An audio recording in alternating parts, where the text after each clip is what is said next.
Makanya dijadikan Al-Quran itu bahasa bermakna, artinya tidak cocok ayat dengan artinya.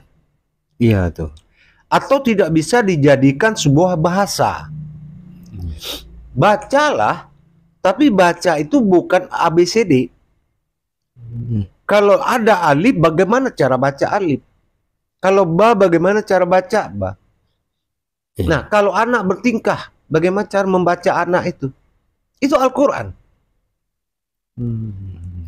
Ini kebaca nih anak ini badung. Ini kebaca nih anak ini baik. Iqra seperti itu.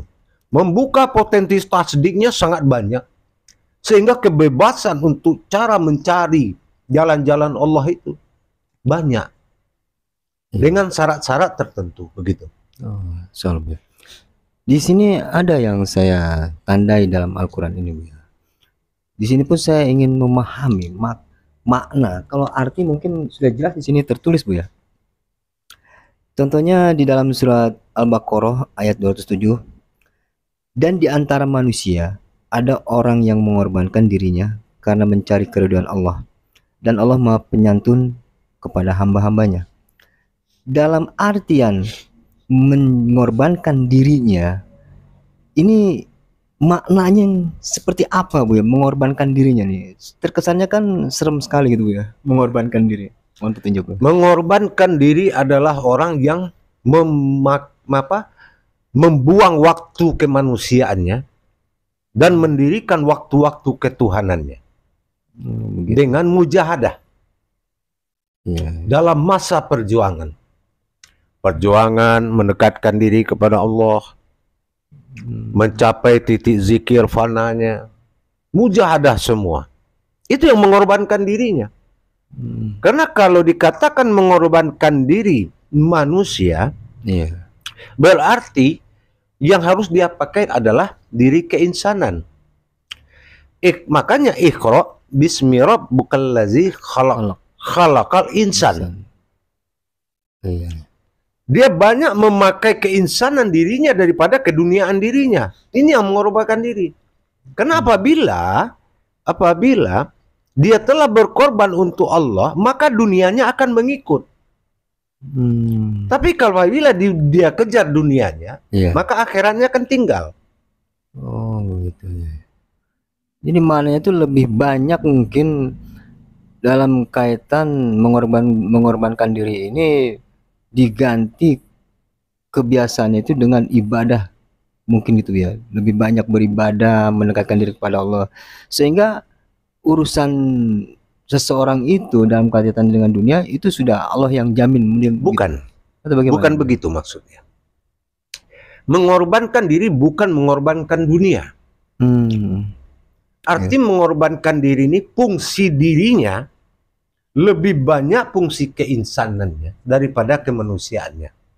Karena apabila keinsanannya sudah menguasai dirinya, maka keduniaannya akan mengikut. Dunia ini kan Al-Maidah, dia hanya hidangan. Yang harus dihidangkan siapa? Nggak mungkin pembantu dihidangi oleh juragan. Nah, tetapi juragan, apabila seseorang itu pembantu menjadi seorang juragan, maka dia akan punya pembantu lagi, akan menghidangkan. Tapi kalau derajatnya di bawah pembantu, alam tidak menghidangkan, tidak memberikan pelayanan sesuai perintah Allah. Minimal khalifah bumi, khalifah Allah di muka bumi, itu yang baru dihidangkan. Itu yang dikatakan mengorbankan diri, bukan meninggalkan anak istri demi belajar, bukan. Insya Allah, nah, gitu. Insya Allah, Pak. Lalu di Al-Quran ini kan, kalaulah Al-Quran ini berasa bermakna, di antara ayat-ayat ada yang mengatakan kami, aku. Ini berarti ada makna kami, dia, aku. Ini kemana arahnya pernyataan-pernyataan seperti ini, Bu ya? Allah memiliki dua hukum kitab. Pertama, kitabul wa'di, hukum yang tetap. Hukum tetap apa? Aku adalah aku. Tapi kitabul ta'lif adalah aku adalah dia. Siapa dia? Ada nuraninya perwakilan Adam berserta ruh dan malaikatnya. Itu kami. Oh gitu. Iya, iya. Digolongkan kepada dia. Hu. Contoh Al-Hadid ayat 4. Iya. Nah, dia pakai hu. Wa huwa ma'akum. Iya. Aina ma kuntum. Kalau sudah dia pada dirimu, wa huwa ma'akum, aina makanya saya, maka saya aina, ma kuntum adalah kamu. Itu tujuan Allah. Supaya penolongan, pemberian pertolongan itu cepat. Maka dikatakan Allah lebih dekat daripada ulat leher kita. Oh, insya Allah. Jadi ya paham. Itu maksudnya kenapa dia lebih dekat, sedekat urat nadi itu. Ya. Oh ya. Jadi kemakna ini dari apa yang dituliskan dalam Al-Quran ini bisa dikatakan dia ini bukan hanya batasan Alkitab doang ya Bu ya, tapi memang banyak makna di sini yang terpendam, dan ini mungkin hanya bisa diketahui orang-orang tertentu Bu ya. Untuk bisa mengartikan makna-makna ini harus bagaimana Bu ya? Mohon petunjuk Bu ya. Kita harus memiliki pengetahuan tentang ilmu rububiyah. Rububiyah yaitu hakikat ayat yang ada dalam ayat. Kodrat huruf yang ada dalam huruf. Begitu. Kita harus punya kemampuan ilmu tadabbur Qur'annya. Contoh umpamanya Alif Lam Mim. Ya. Ini kebanyakan Al-Quran ini ditafsir oleh sebagian ulama. Iya. Tidak ada Al-Quran dan tafsir. Yang ada Al-Quran dan hadis. Itu tafsir itu adalah pikir, pemahaman atau syara ulama. Oh gitu. Ya, seperti imam yang 4. Iya. Dia memiliki tafsir. Iya. Nah, karena ada hak mentafsir Al-Quran. Dinamakan Ahlul Kitab. Setelah dia jadi kitab, hukum alamnya 1-9. Artinya 19 hukum dunia. Berjumlah 19 huruf dari Bismillah.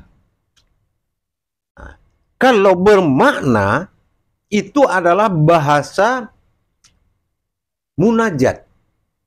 Karena ayat digeser, naik derajat menjadi kauliyah. Kauliyah menjadi munajat, munajat menjadi ma'rifat. Inilah Al-Quran. Ini yang dikatakan bahasa makna.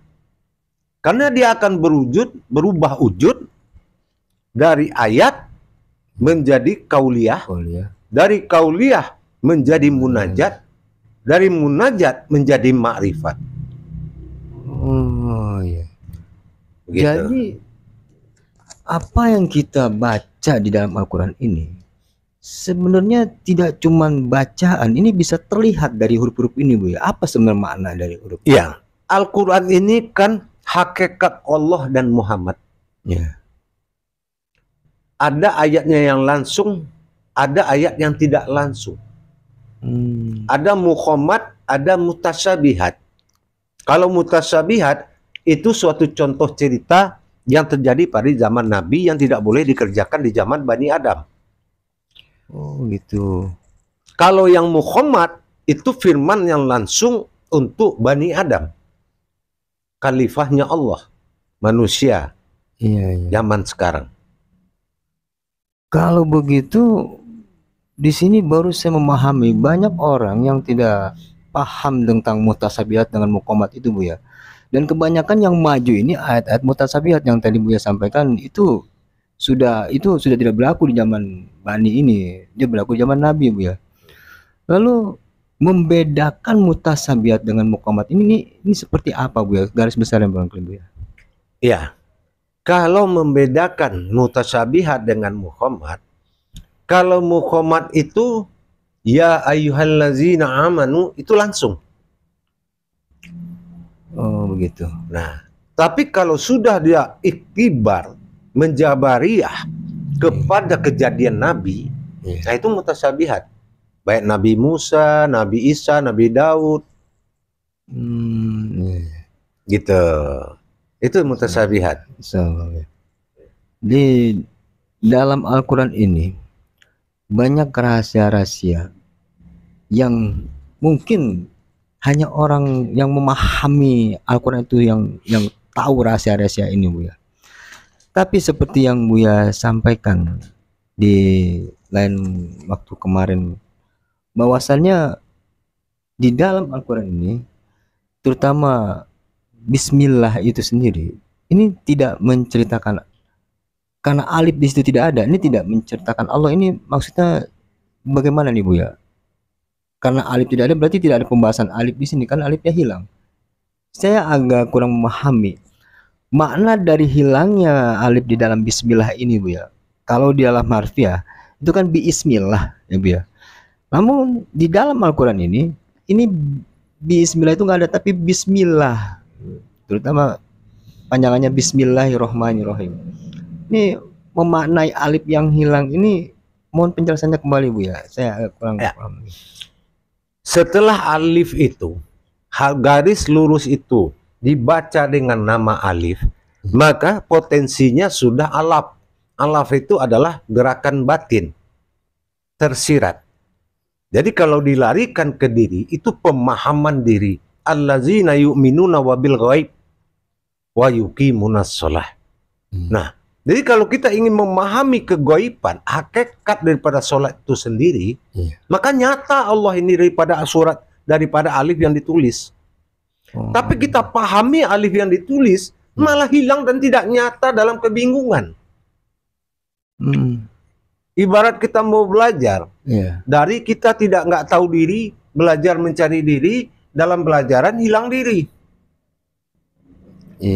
Nah, sama potensi alif pada ilahiyah, potensi alif pada Rabbil Alamin, Allah bersifat dua kodrat, aftar dan ba'dal.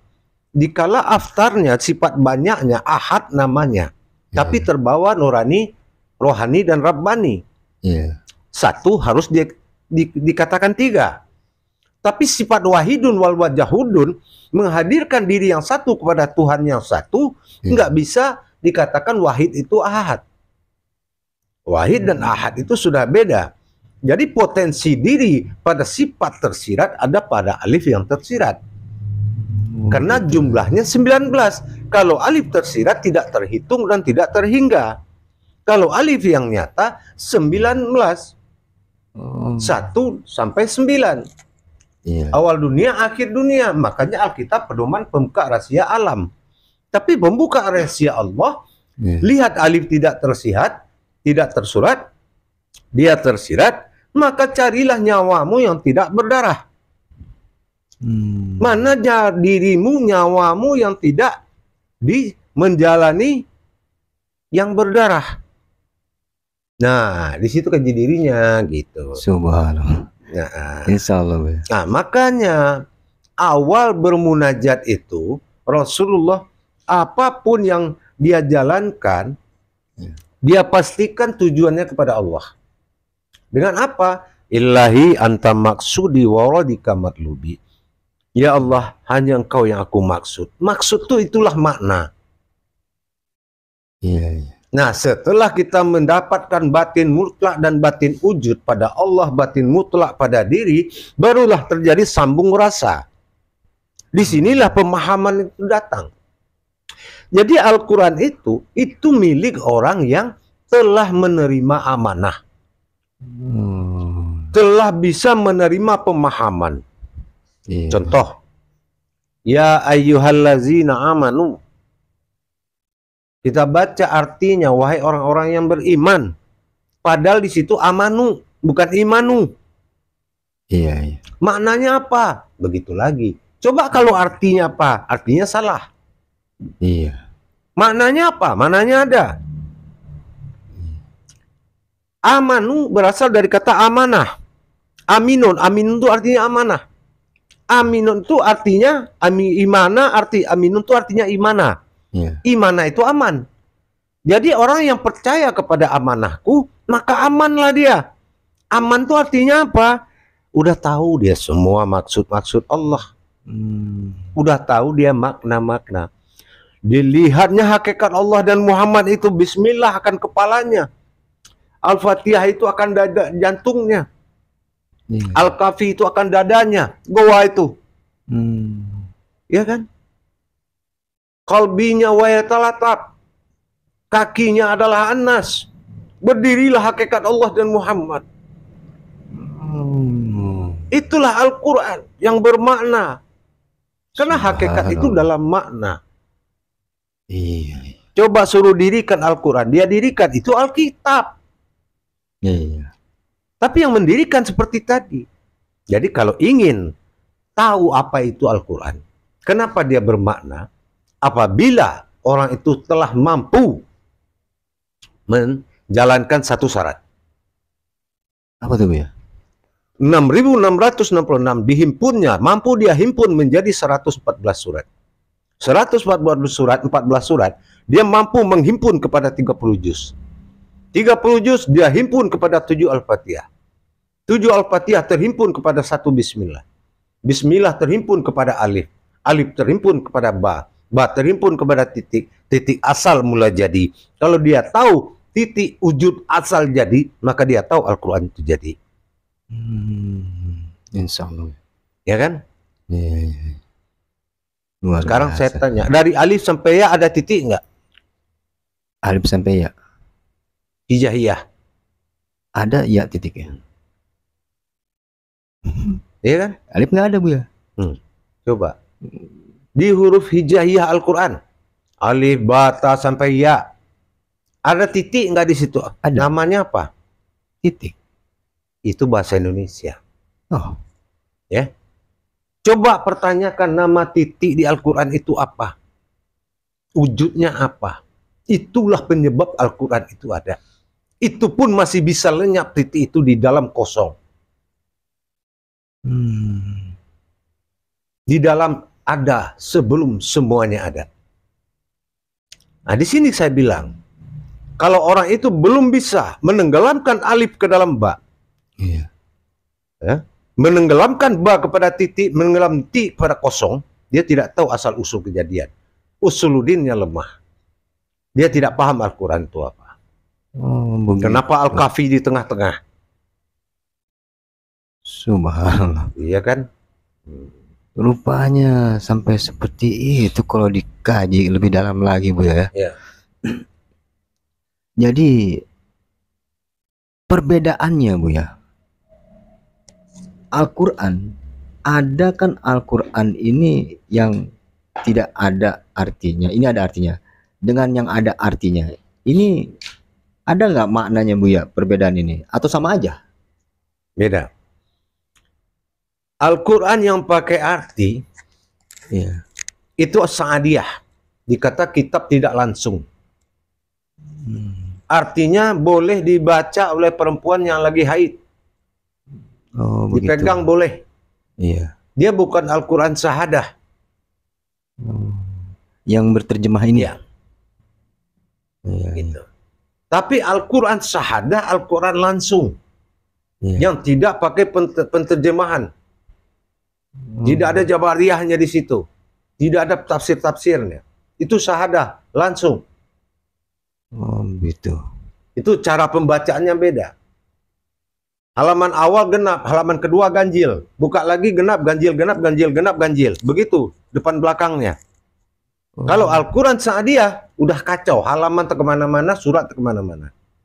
Oh, iya, iya. Karena sifatnya Sa'adiyah. Iya, iya. Beda yang sahadah ini, Bu ya. Beda dengan syahadah. Oh, semua. Gitu. Rupanya begitu. Apalagi sekarang Al-Quran sudah dihiasi dengan kaligrafi. Iya. Sementara Allah menetapkan titik satu aja ribuan tahun. Iya, Bu. Bergandengan titik dengan huruf aja itu ribuan tahun. Dan itu adalah jabariyah, bukan bacaan, bukan semacam tulisan yang diatur.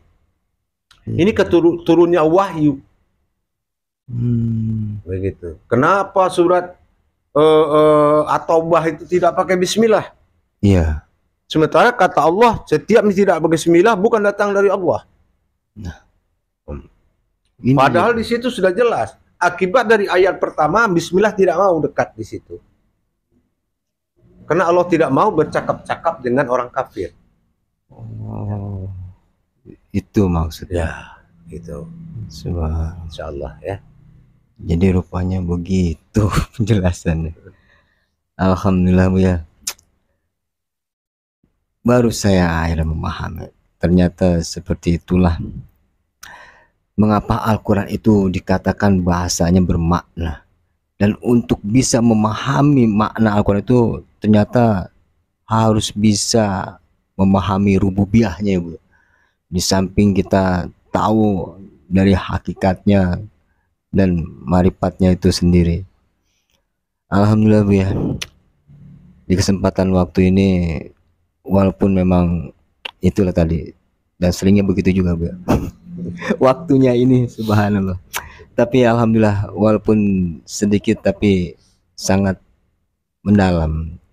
Semoga menjadi satu ilmu yang bermanfaat bagi saya Bu ya. Insya Allah.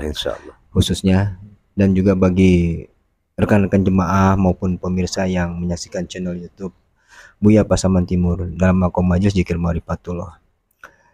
Namun kiranya karena banyak jadwal juga Buya yang akan dihadiri, sebelum ditutup kembali saya memohon Buya berkenan menyampaikan pesan dan nasihat bagi saya, khususnya juga bagi jemaah dan hadirin yang menyaksikan channel YouTube ini.